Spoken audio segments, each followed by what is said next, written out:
at any level. And again, the one thing that we want to really make sure that everyone realizes that our thoughts and our hopes and our ideas are with the affected in this tragedy, and I mean all of them. I mean the suspect involved, the officers involved, the family members involved, and also the community who unfortunately had to witness this event. So again, we really hold that close to us. I'd also like to give some very specific details and related to this incident and how it occurred and what occurred. The one thing I'm going to do is refer to these charts that you see behind me, and I hope that brings some clarity and some understanding. As I mentioned out on the scene that day and during that event, Aurora Police Department received information at exactly 1:55 p.m. that there was a call of a fight in a parking lot across the street from where the actual incident occurred. At 2:08 p.m., that person reporting called back to tell Aurora 911 that the man now had a weapon and it looked like an AR gun. Caller said he pointed the weapon at another male that he was fighting with. To give you a little background of this, what exactly occurred was this fight involved our suspect and our victim, and the fight was over the victim's car, which the suspect was attempting to take. It actually got to the point to where they rolled around on the ground for a period of time, almost 5 minutes, when this call went out. It escalated to the point to where our suspect was trying to get the keys to our victim's car. It escalated even further, at which point our suspect took a rock and hit our victim in the head. After both of them fought for almost 5 minutes or more, the suspect left, went across the street, went into a van that he had parked at that apartment complex that you'll see right here, and he removed that weapon that was described. The original caller said, when they called, they said, hey, it looks like he has an M16. And the reporter, or our dispatch, said, so you mean an AR-15 type weapon? And she said, that's correct, an AR-15. So it originally started out as an M16 type weapon, and then it transitioned into the AR type gun that we now have listed up on the board. Caller saw multiple people, said it was described as a long gun. So again, we have a very long gun, and that's what I wanted to demonstrate over here to your left. You see the actual suspect's weapon, and this is a tactical air rifle, which I'm going to talk about in a moment. And then this is an authentic AR-15. At 2:10, APD was dispatched based upon those community concerns and those community calls. And again, I want to make sure that everyone understands this was not a one-person call. You had multiple community members who were reaching out, who were trying to get law enforcement to step forward on an incident that was ongoing and unfolding. At 2:11, another person calls Aurora saying the man has an AR-15 in his hand and is waving it around. At 2:12, our officers get on scene. And when they get on scene, what they observed is pretty much what you see on this poster. They observe an individual in the described clothing that was listed by our persons reporting, in a black hoodie, walking around in this intersection or in this area of the apartment complex where a lot of people were at, and he was waving it, brandishing it in a very hostile and threatening manner. Our officers arrived on scene. They attempted to communicate with them verbally. Several times they stated, please drop the weapon, drop the weapon. The suspect's response to this de-escalation and this verbal command was to raise the weapon towards the officers. It's incredibly unfortunate that the officers were put in this situation by the aggressive and proactive nature and stance of the suspect. But in any case, our officers responded. They fired a number of rounds, approximately 2 rounds, and the suspect dropped to the ground. The officers immediately made contact with the suspect. They began to start medical treatment on the suspect, as well as take the weapon which was laying there and just make sure that it was in a safe area, in a safe place. The one thing I wanted to add to this conversation as well, that as the suspect, sometime in the area between 2:08, 2:09, 2:10, there was a female Hispanic who was walking with a cart. She was somewhere in the area right over here next to the complex. Our suspect, in very much the same posture, approached that female, got in a tussle with the cart that she was pushing, and actually made the statement that he was going to kill her.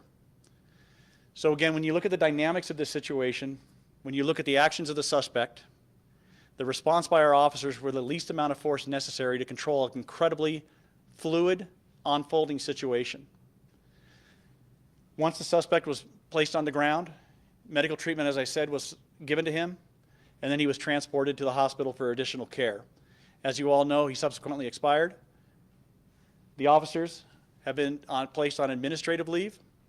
The investigation is still ongoing, and so we are, again, still trying to determine all of the facts, all of the issues related to this. And as this investigation continues to unfold, I'll be supplying you with as much information as I possibly can to give you the details on what we are going through, what the officers are going through, and what the investigation is going to unfold. So with that, I'd like to pass it off for any questions, anything anybody has. You talked about raising the weapon toward the officers. Did the individual fire or attempt make a sort of threatening sort of gesture toward the officers? There was definitely a gesture towards the officers. Again, there is video, there's body-worn video. There's video that was captured from closed-circuit TV. There was Ring TV, or Ring video that was captured, and all of it kind of tells the story right here in this picture. For whatever reason, for whatever this individual was thinking, again, I don't know. But what the officers saw, what the officers responded to, was exactly what you see on this picture. That was a man brandishing an assault weapon, or an assault-type weapon, and the officers responded to that. What they saw when they arrived on scene, based upon the initial investigation, is exactly what you see in that photo. An individual who refused to listen to verbal commands to drop the weapon, and I honestly wish he would have. I wish he would have made a different decision that day, and for whatever reason, that decision didn't occur. So when our officers, excuse me, when our officers responded, they had to respond to what they had, and that's what they had. Is there any known relationship between the two men involved? From what we have right now, and I apologize about my voice, I don't know where it went. I'm going to grab a water here before we keep going, if you don't mind. Thank you very much.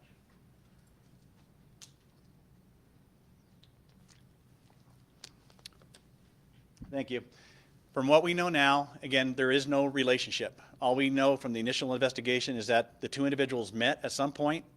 The fight occurred somewhere near this child recovery center in the parking lot.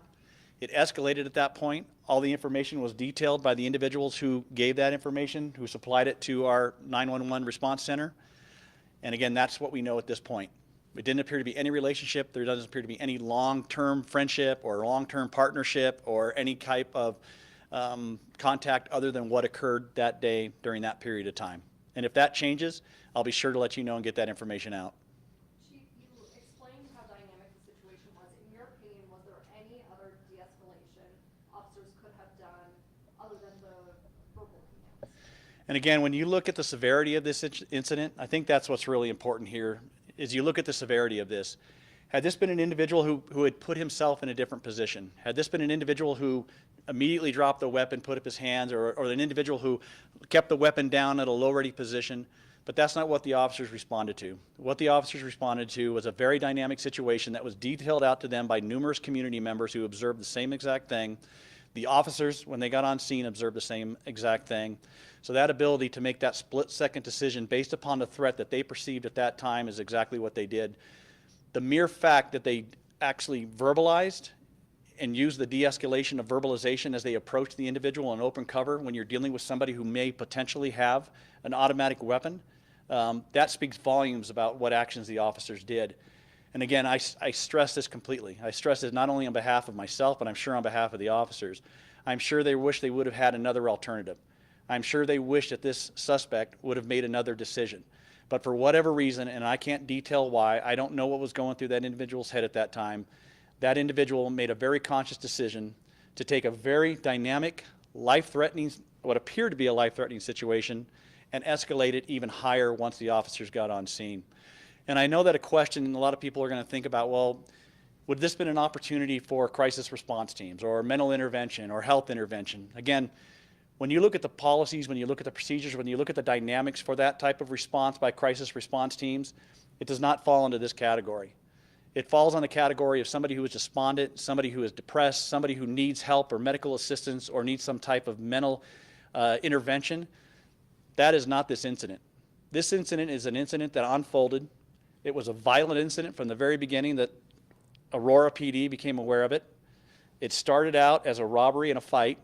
It escalated to where now this individual armed himself with what appeared to be an AR weapon, walked up and down the street, completely putting the community at jeopardy, threatening another individual, an elderly female who was pushing a cart.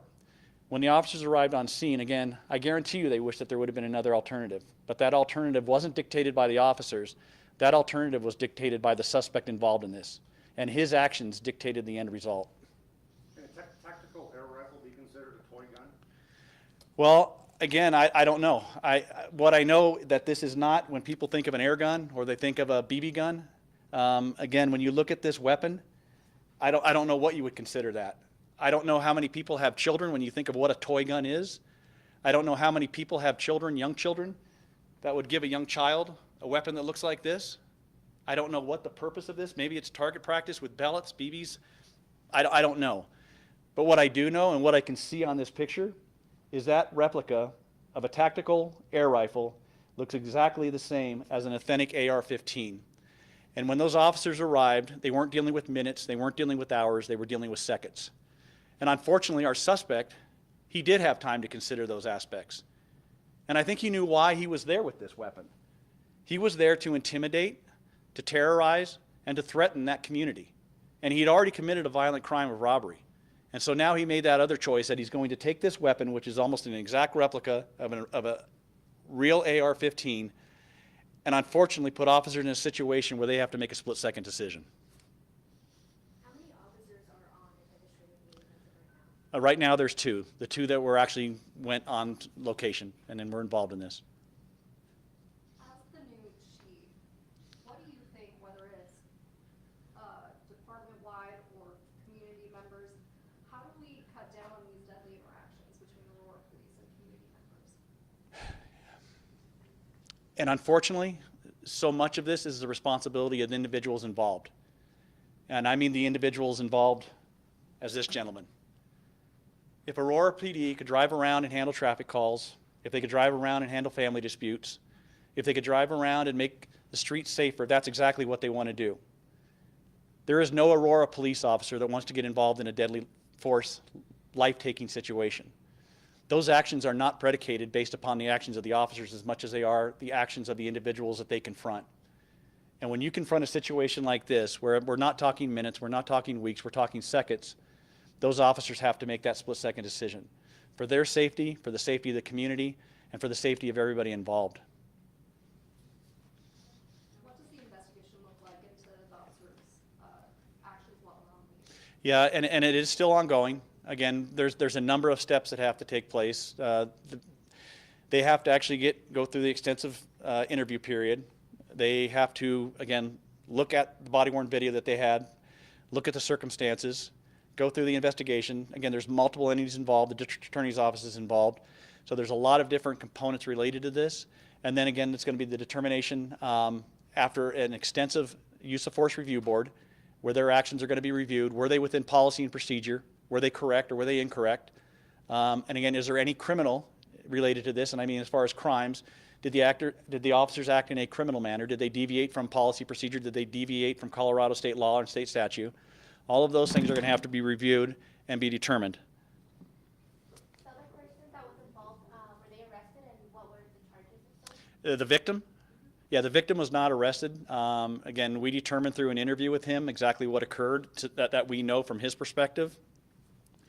And again, I think it's important to kind of talk about that perspective because this individual, he made contact with our suspect, and after a very brief period of time, it became evident that there was going to be bad behavior. And that bad behavior was basically a robbery. And that robbery related to trying to get our victim's car keys. When our victim fought about it, again, they rolled out on the streets for almost 4 or 5 minutes. And then it escalated to the point where our suspect took a stone and a rock and ended up hitting our victim on the head. And then after they both were expent, he went across the street and continued to elevate and escalate this situation by removing this item you see over here to the right, or the left, I'm sorry. Did the victim say anything about why he didn't call police while it was happening, or why he was engaging back? He actually did call the police. He was one of the callers too. We had the victim call, and then we also had independents from different areas throughout this community also call. Chief, are we calling it a carjacking? I mean, if the events unfold or? The elements are there. It really is. But again, robbery, carjacking, whatever terminology you want to use, it was definitely a fight over a vehicle. And on Thursday, a believe he made a reference to two officers. One of the two is one that fired the shots. Do we know how many? Yeah, at this time, nothing has changed since our conversation out in the field. It was actually one officer who fired 2 rounds. The day that we were there, we conducted a lot of interviews and, people showed their concerns for what was happening. What would you say to them and kind of like to prevent further situations like this to happen again? Well, what I would say is thank goodness that we have officers that are willing to drive up on this and stop it. I don't know how long this activity has been occurring. I don't know what the background right now of this individual is, but I know that there wasn't anything good about it. And luckily it was a tactical replica, but I would hate to see if he ever got his hands on a real gun, what would occur. And again, I don't know what he's doing. I don't know what the indications were. I don't know why he felt the need to continue on and escalate that once the officers arrived. I don't know. But what I do know is that those officers responded to a very, very fluid, a very, very dangerous situation, and they took the action that at that time, in their perception, in their mind, was the only due course that they could take. And what I hope on this, again, we'll continue to investigate this individual. We'll continue to review who he is, what he is, why he is. But when you do look at things on intervention and prevention, you have to ask the story, well, what happened? What caused this individual to get to this place? What type of services could have prevented that? What type of family outreach could have prevented that? And I don't know. I haven't spoke to the family. I haven't talked with them. What have they experienced? What is the people, his friends, the people around him, what have they experienced? This isn't unfortunately, it became a situation strictly for law enforcement to contend and deal with. But these actions are something that go far beyond. These are actions that a community should be involved in, that family should be involved in, that people should say, hey, I have an individual and he has some issues, he has some problems, and we need to get him medical care, we need to get him mental health care, if that's the case. And I don't know if that's the case. I don't know what drove this person to that. I don't have that opportunity right now. But what I know is there's a lot of dynamics that would cause somebody to get in this situation with officers and then to continue not only get in the situation, but then not to de-escalate from that situation and actually escalate the situation when he had more than enough ample opportunity to stop his actions, and he decided not to. Just to be clear, does that replica have any shooting ability? And again, that's going to go, when this happened, the crime scene investigation unit comes out, they took that weapon, they'll probably put it through the same things, does it have a firing component or does it not, and all that will take place. I don't have any information on that right now. Again, Chief, how we should refer to that as what? I would refer to that as a tactical air rifle. During our interviews, also there was people saying that there's like a group of people that aren't armed or just like gangs in the area. Is there any statistics that prove this? Right now, I don't have those stats specifically for that area, and so I don't want to put out bad information. And again, I don't know any gang affiliation with him. I don't know if that's what you heard and what you talked with community members is related to this, or if this is an isolated event. I'm not sure. So again, I don't want to put that out right now because I don't know. Chief, there's several residents that are living in their vehicles that were evicted from that apartment complex that's next to where the shooting was. Do you have any idea if the victim or the suspect were tied to that apartment complex? What we got initially, and again, this is still ongoing, we think that in this apartment complex is a possible girlfriend of our suspect. And from what we know from initial conversations with her is that she was intimidated, she was afraid of his actions and his behavior, and she didn't let him into that apartment. And from what we think, the van that was out here, he was actually living in that van.